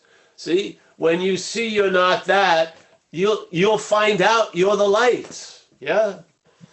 All the distance and all the maps and all the geography and all the should and shouldn'ts, all that stuff becomes neutered. It doesn't mean anything anymore. It's like that Popeye, I am that I am that I am. It's just that fucking simple. Yeah. Now, the head, you know, when you see you're not the head, you don't look back. Yeah.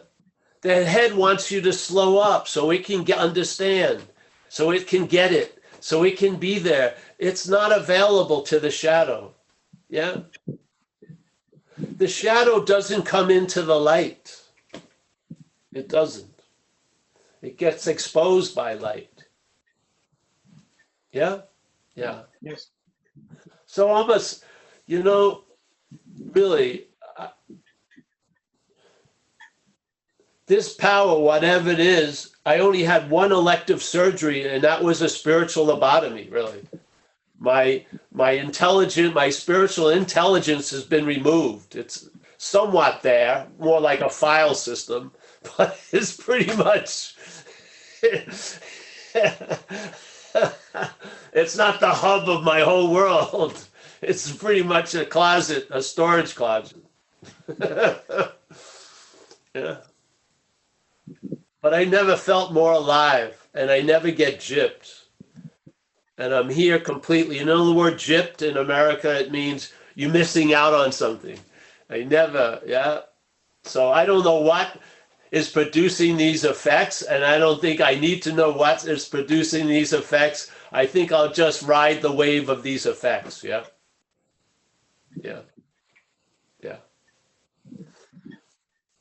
Yeah. Thank you.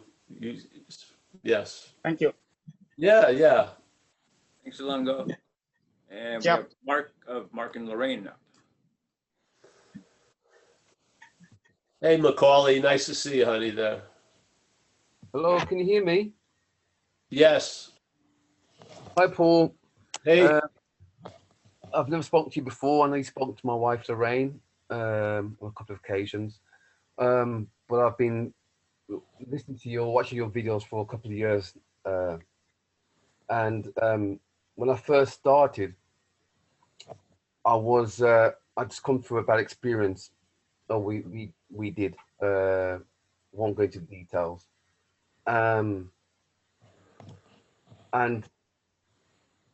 I'll be listening to various spiritual individuals before coming to yourself. So I was already in a frame of mind that I didn't feel comfortable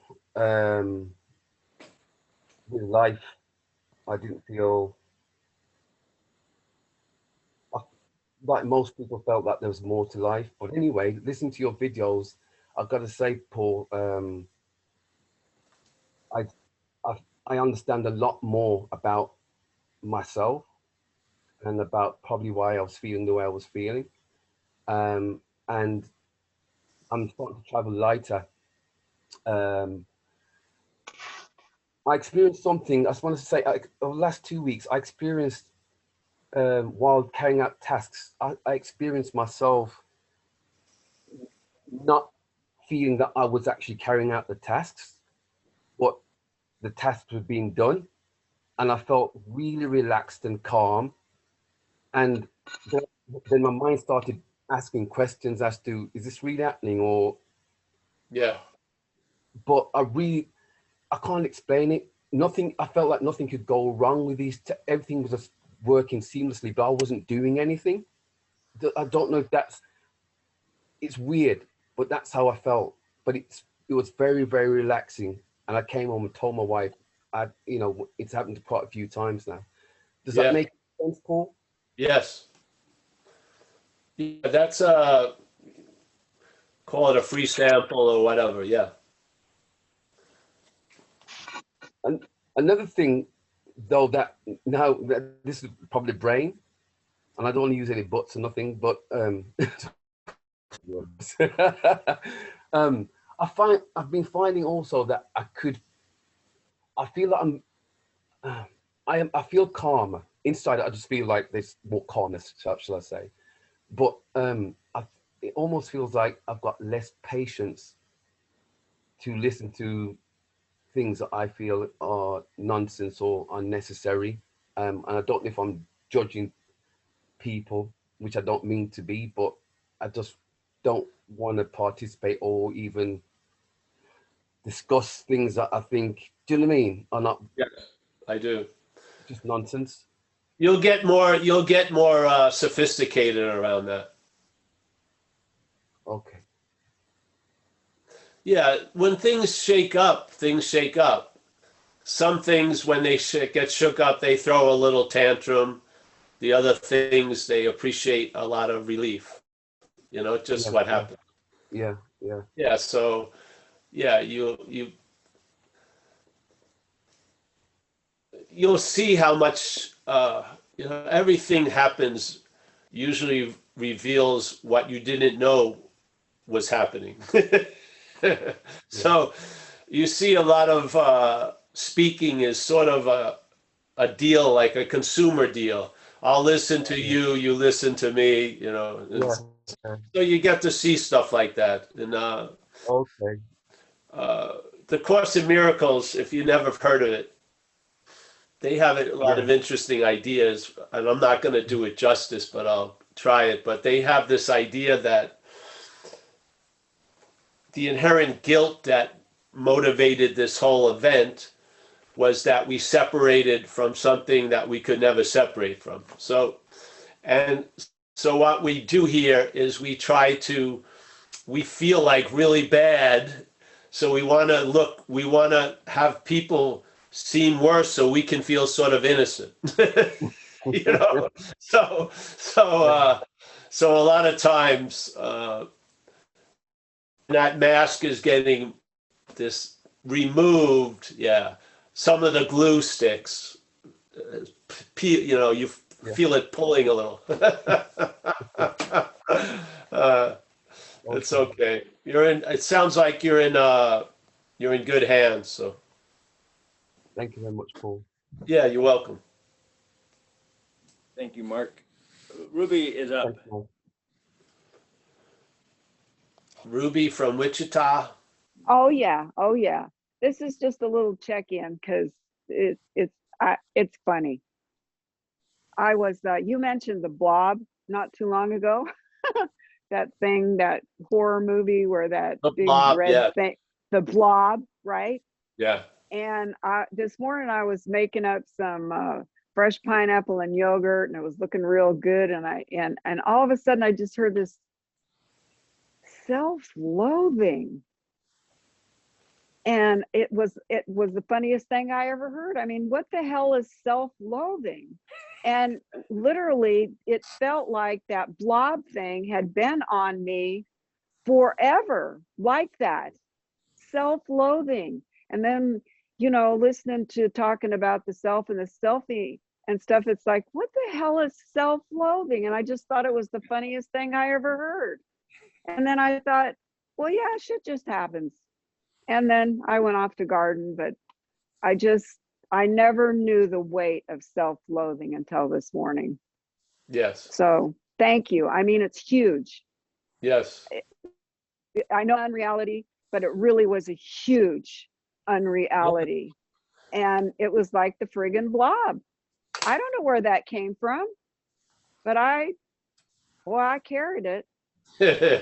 And I about did everything you could do as a human could do. All right, so listen, let me share. Okay, good. If you know the nature of the blob, it's very, very, very, very slow. Yeah, it would only move like an inch an hour.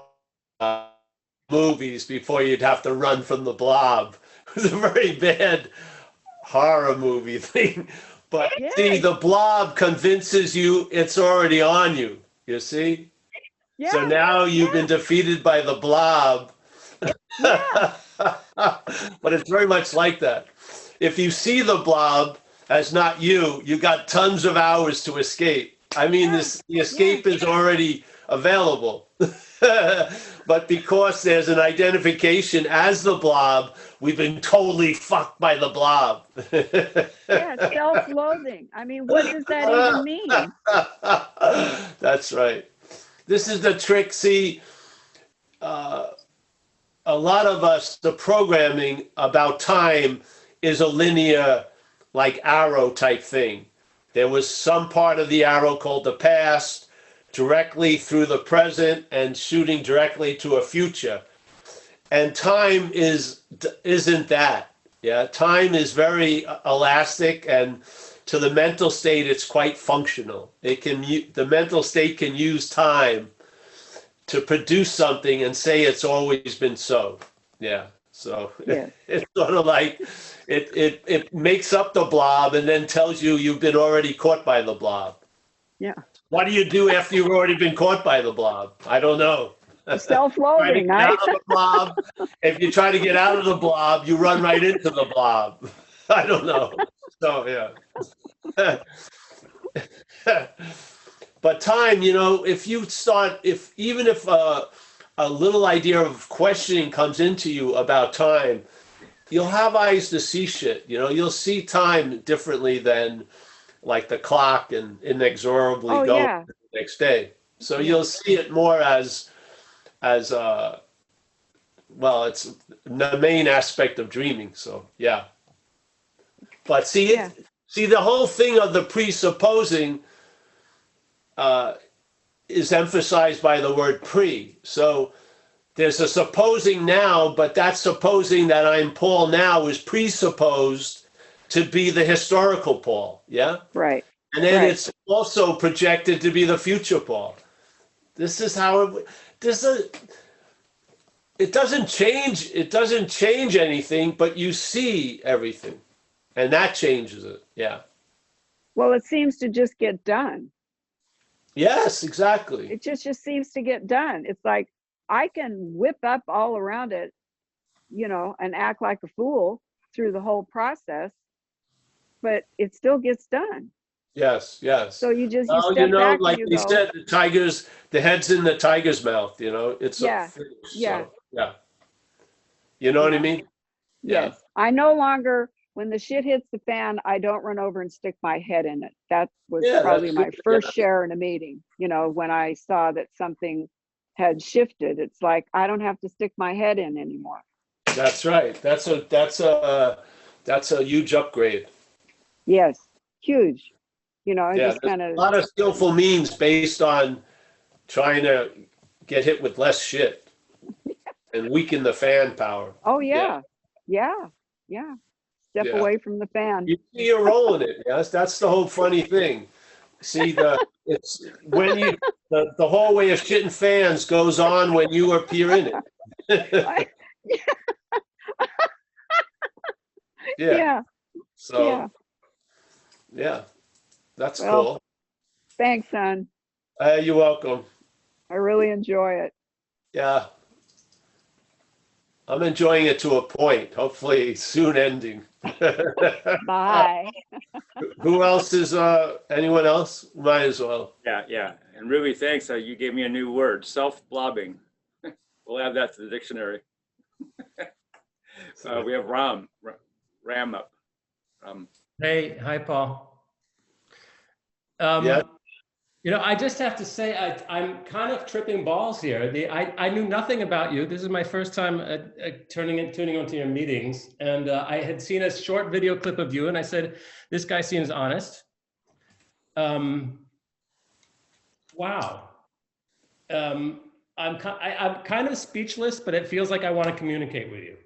And it's so clear that when, it's hard to put into words. I don't know how you talk about this stuff so much, but that when there's an understanding, a real understanding takes away understanding or someone to understand anything. So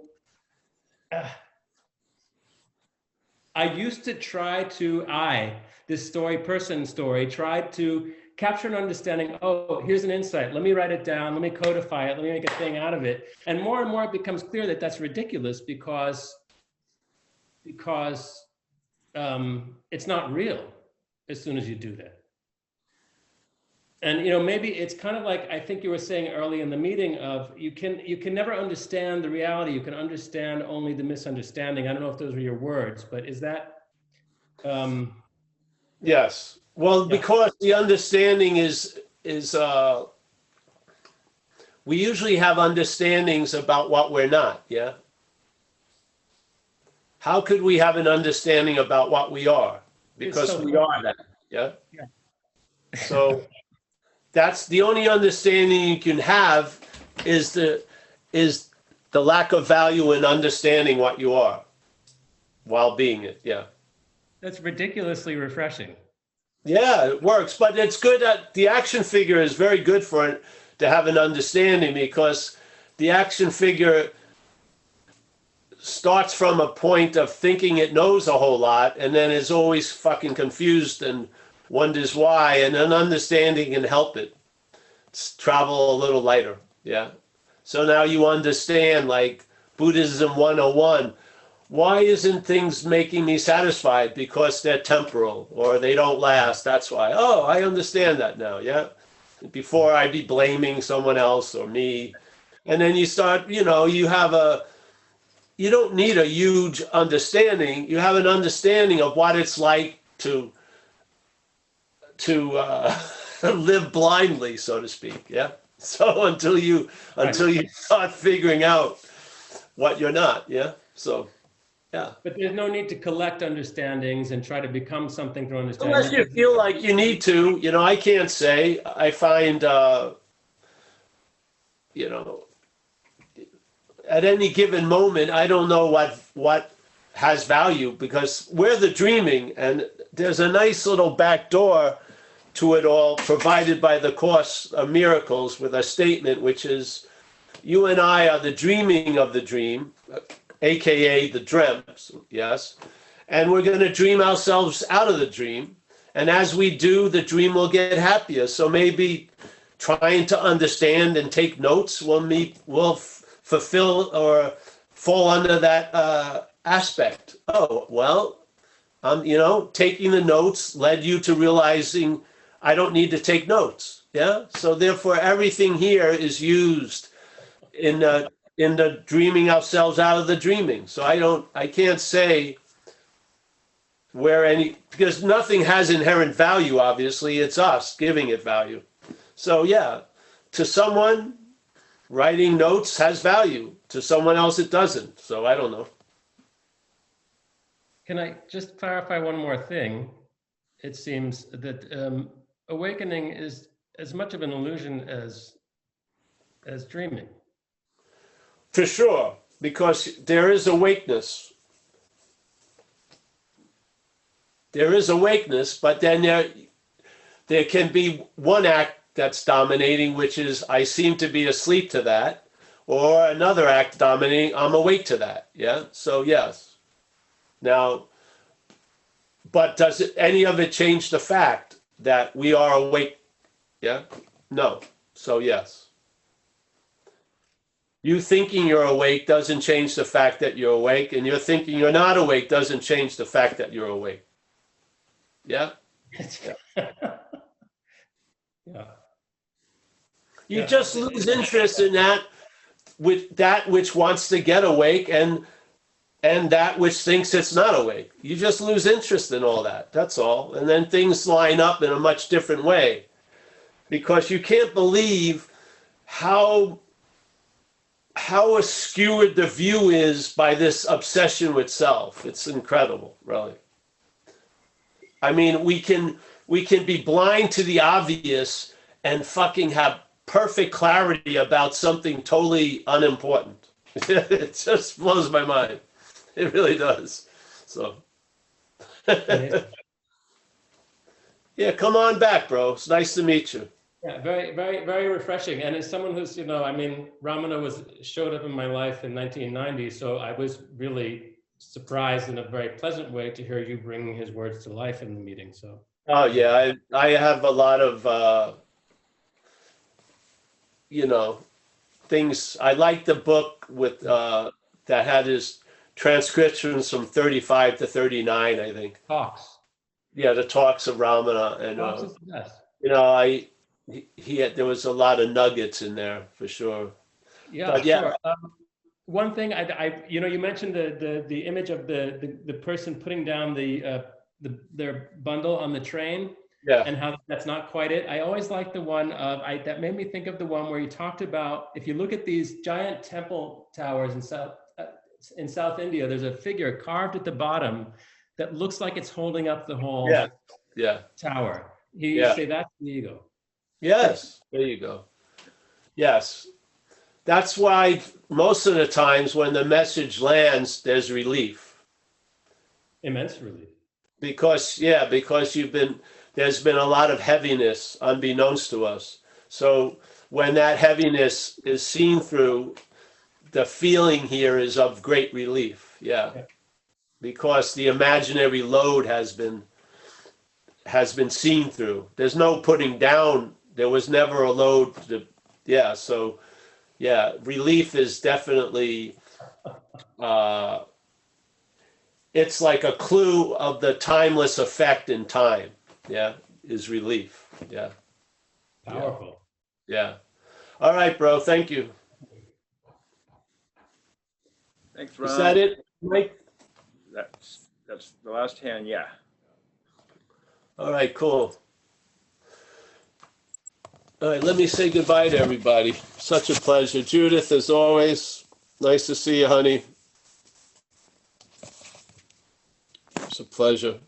Ruby Rose, Wichita, Johannes, my friend from Germany, Helen, yes.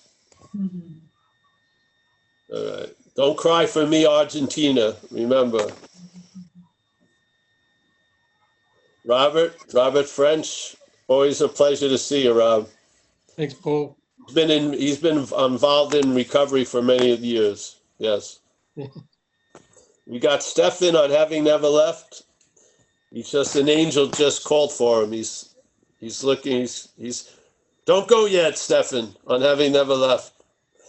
Norman, another German friend, always a pleasure, Norm. Ram, nice to meet you. I hope I see you again. We got Natalie, my crazy little gypsy something. What, Jesus Christ, running around. We got George and Mrs. Void, the perfect couple. Yes. Tim, and thanks for hanging with us, Tim. Yeah. Arjuna from France. All right, he finally put his foot in the correct shoes. It's Arjuna. Yes, thank you, Joseph. We got Mike. Always a pleasure, Mike. I'm happy we have this relationship somehow. Yeah, always good to see you. We got Jacob and Kreider. Nice to see you guys. Thanks for hanging in today. Appreciate it. Chad, nice to see you, Chad. It's an interesting little color there. Yeah, thanks, Either Paul. you're huge, Chad, or the room is small. I don't know which one. So like a perceptual thing going on. There you go. Huh. We got Z. Nice to see you, Z. Thanks for the water today. Appreciate it. Roman, as always. Oh, he's moved from the radiator. He's got the vista. All right, that's nice. Glenda. Hope your family's doing well. Your kids and everyone. Yes, great. We got Chip. Nice to see you, Chip. It's a pleasure. Chris is a very big man sitting in front of a small door. Very interesting. Walter, always Netherlands. Tariq from Dover, New Jersey. Nice to see you, Tariq. Yeah. Everyone knows Tariq is from Dover, New Jersey, right? Yeah. All right. We got Christian. Nice to see you, Christian. Always a pleasure. Yeah. We got Tom from Keene, NH. Always a pleasure to see you, Tom. Hopefully I'm going to get up there someday. Yeah. We go up to Great Barrington. Maybe I'll go to New Hampshire when I'm up there. John K. Always a pleasure. Richard has been undone, and now he has just a facade of a house called Richard. Yes. Good to see you, Richard. Yeah. Sometimes the best thing to do with a patient is to leave them alone. Yes. They're in good hands. Philip from Brisbane. Nice to see you, Philip. Having a lot of rain over there, eh? Or you did? Yeah. We're Yeah. inundated. Yeah, I heard it was bad. Yeah. Yeah. We got Mike Z. Yes. He's doing all this, the running of these meetings. So, Jono from the UK. Jono, nice to see you again. Thanks for dropping in. We got Joseph. Nice to see you, Joseph. Verena. Verena from Germany. Yeah. Where are you in Germany, Verena? I am close to the French border. Actually, I live where Roman lives. Oh, you do? Oh, great. Great. Near the French border. Oh, good. All right. All right, Verena. When hopefully I'll run into you if I ever visit Roman and Barbara. Yeah, I hope so. I hope Please so. do. All right. Bernard, you got that beatnik look. I like that from the 50s. What look? The beatnik look. Oh, okay. So I like that in the 50s. Drinking lousy coffee and smoking cigarettes with Allen Ginsberg. Right on. I don't know those guys, but it sounds good. Oh, it's a good image. It's a very good image. Yeah. Okay. We got Nico. Nico, our friend from Eastern Europe. Paul, hi Paul. Nice to see you, Nico. Nice to see you. I'm positive, eh?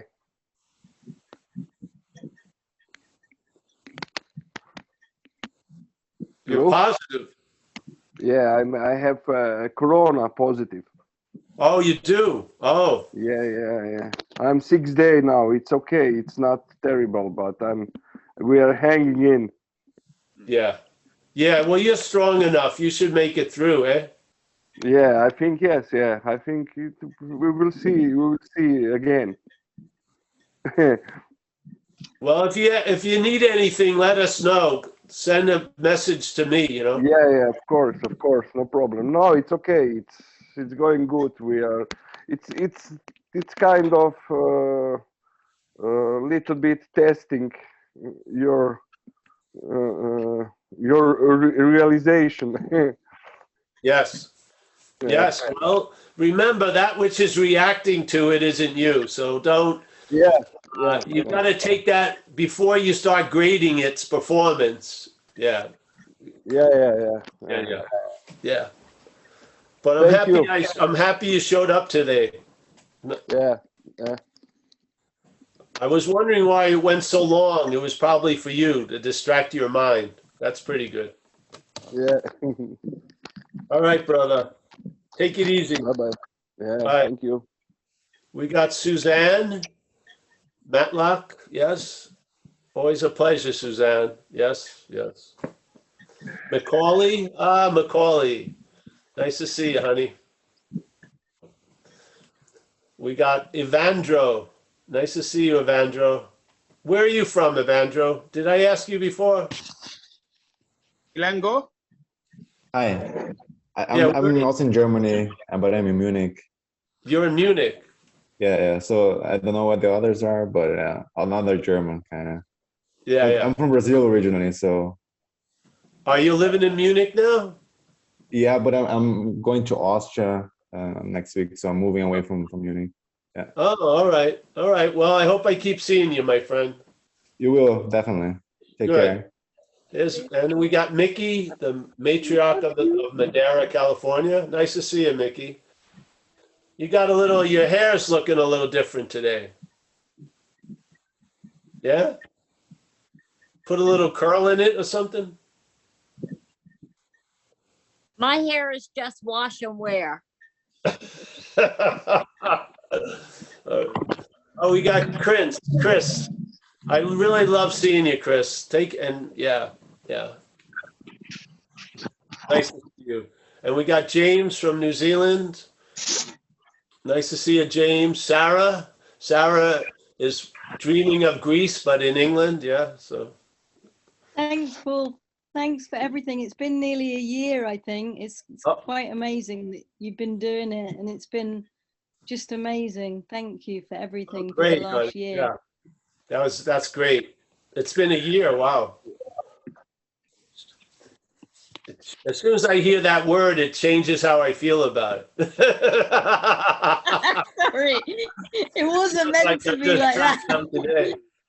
So nice to see you, honey. David W. Hey, Paul. Teach those children well, my friend. I do my best. Yeah, you do. I know. Yango, take it easy, my man. Stay with us. Yeah. I'm in your corner. Donna D. Donna. Donna's made a guest appearance. I wanted to just see if you were doing okay. Say hi. That could be in question. I have no idea. But when I find out, I'll let you know. Oh, it's good to see you, Paul. All's well. Yes, good to see you, honey. Take care, babe. We got Mike's iPad. Mike. He's gone horizontal. It's good to see you. Oh, Richard. Yes, Richard. Nice to see you, Richard. We should be coming up there maybe to Grass Valley. I'll let Mihai know or whoever. Yeah. Sounds like a good plan. Yeah. Spend a day up there, a couple of days. All right. Nice to see. I hope I see you then. Yeah. Yeah. Yeah. Good. We got Skylar. Always a pleasure, Skylar. Yeah, such a pleasure. Yeah. Buddha was a real, he's hilarious. That's good. Yeah. We got Lady Dale. Nice to see you, Lady Dale. Thank you. You're welcome, hon. We got, let's see, Jack G. He hasn't been appearing lately. Nice to see you, Jack. Tanya, Matthew, Tommy, Roar. That's a good one. Mark, we saw Mark from Lorraine and Mark. And hey, thank you so much, everybody. I'll see you guys soon. Yeah, I'll see you guys soon. Thank you. Thank you. Bye. Yeah. Be safe, everybody. Thanks very much. Thanks, Great as usual. Paul.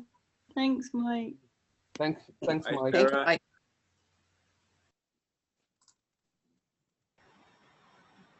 Thank you, Mike. Thank you, Longo. Thank you all. Richard, are you at home? Oops.